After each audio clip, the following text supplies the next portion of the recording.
Now I'd like to ask you some questions about yourself. Let's talk about what you do. Do you work or do you study? I'm a student, and I'm a senior student in the China's Foreign Affairs University. And what do you study?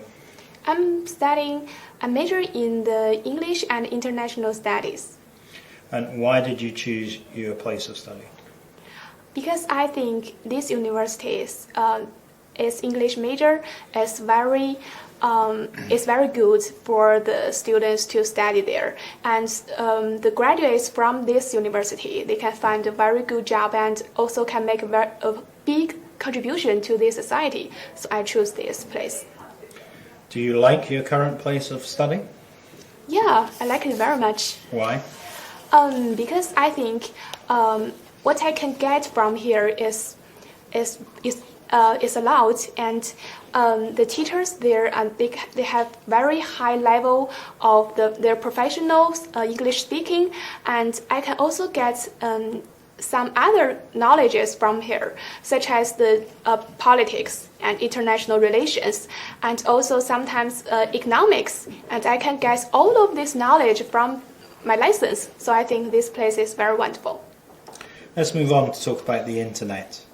How often do you use the internet? I think it's every day. Why? Because I can get information in the internet, such as I can chat with my friends, and also because sometimes I want to know, wow, what is the news today, and I can check on the internet. And sometimes when I want to look for somebody, look for some issues, I can also find it in there. So that is very convenient. When did you last use the internet? I think half hours ago. Why? I'm checking where this place is on the street. Can you imagine life without the internet now? Well, that is a very good question, because I thought it's just on the street. An hour ago, my phone just has some problems and I can't connect it to the internet.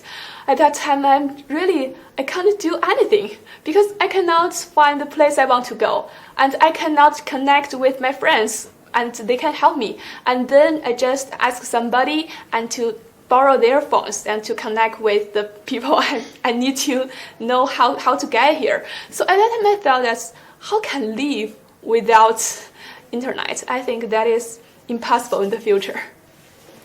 Let's talk about television programs. Do you watch a lot of TV? Yeah. Why? Because the TV has the video is very powerful, that you can get the correct information that is more vivid than on the internet. And because watching TV, you can spending the time with your parents and with your family, and we can talk about the same topic and connect with each other, and that is a very good way to strengthen the bond in the family. What are the popular television programs in China? I think the popular program may be some talk shows.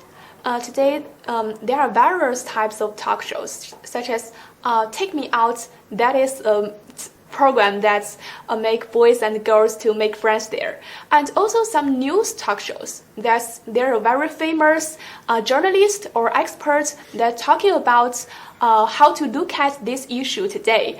And also any other programs that can make a family to clear the air and to ease these misunderstandings with each other. So the talk shows actually is a method that teach people and tell people how to do in today's society. Have television programs changed a lot since you were younger? Yeah, changed very, very much. I think when I was a child, I can only see some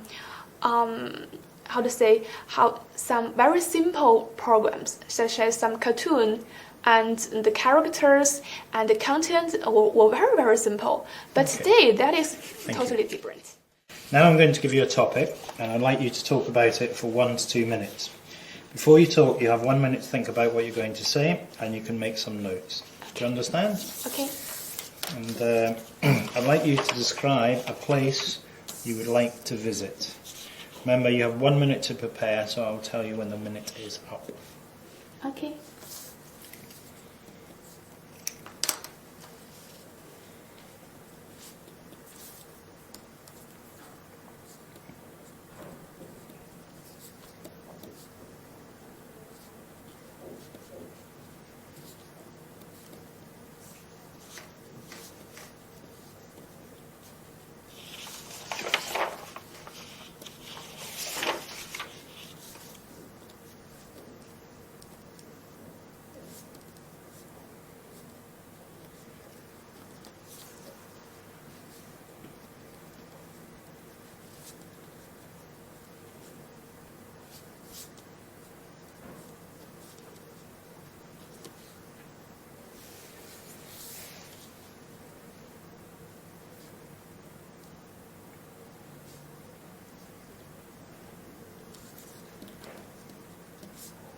Thank you.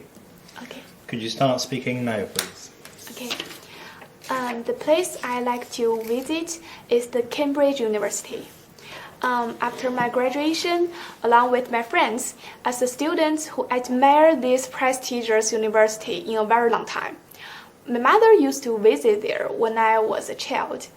Her description of this great university actually gave me the first definition of what a seat of learning should like be.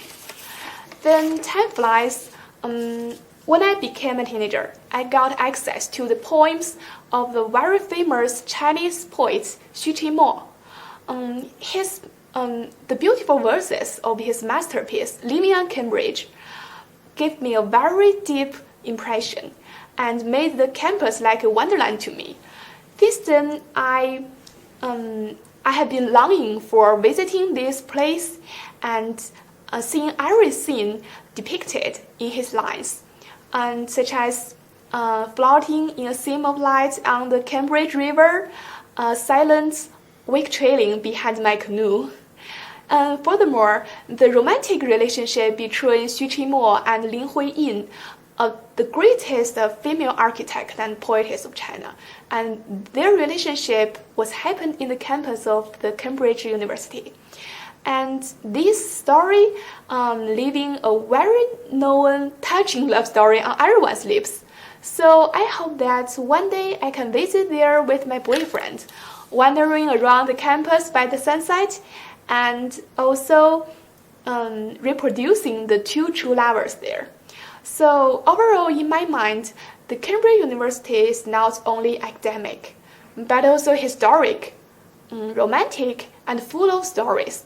So I really yearn for experiencing it by myself and also feeling the exclusive charm. Thank you. Your time's up. Do your friends or family also want to visit this place? Yeah.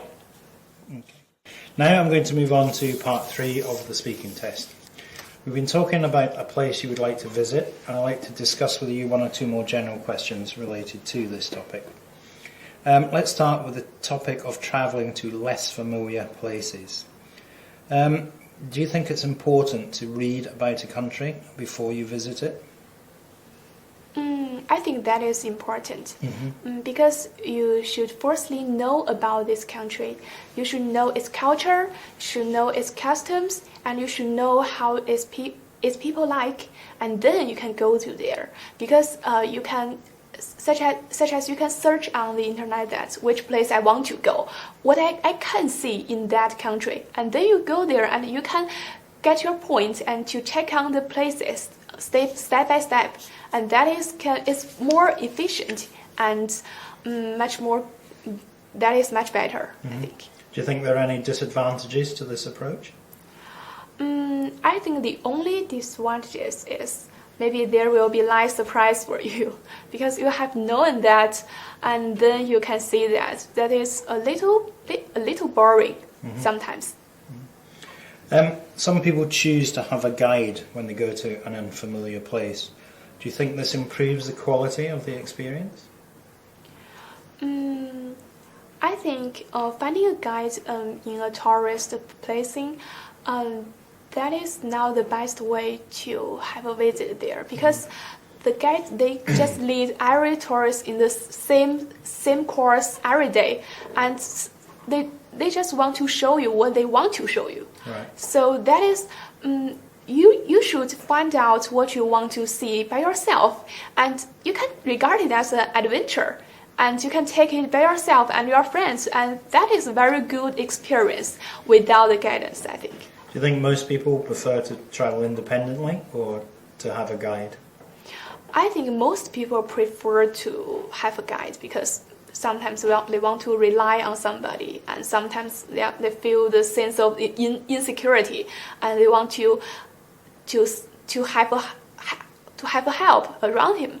But personally, I think independent tourism is much more interesting. Let's talk about tourism in general. Do you think that the government should protect historical places of interest to encourage more tourists? I think they can undergo these two issues at the same time. On the one hand, they can protect these places, and they can help to protect the environment and help to rebuild these buildings as well. And on the other hand, they can also encourage tourists to go there, because this is the best way to make your culture, make your traditions, make your thinking to travel around the world. So I think these two paths can be undergo at the same time. In China, are historical places of interest protected?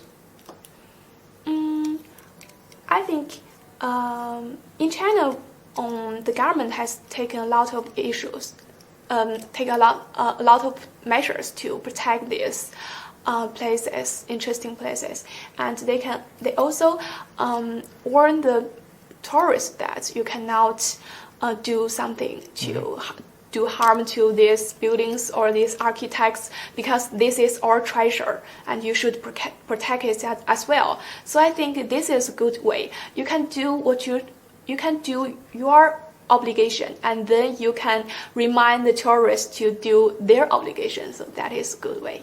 Okay, thank you. Our time is up. That is the end of the speaking test. Thank you. Thank you.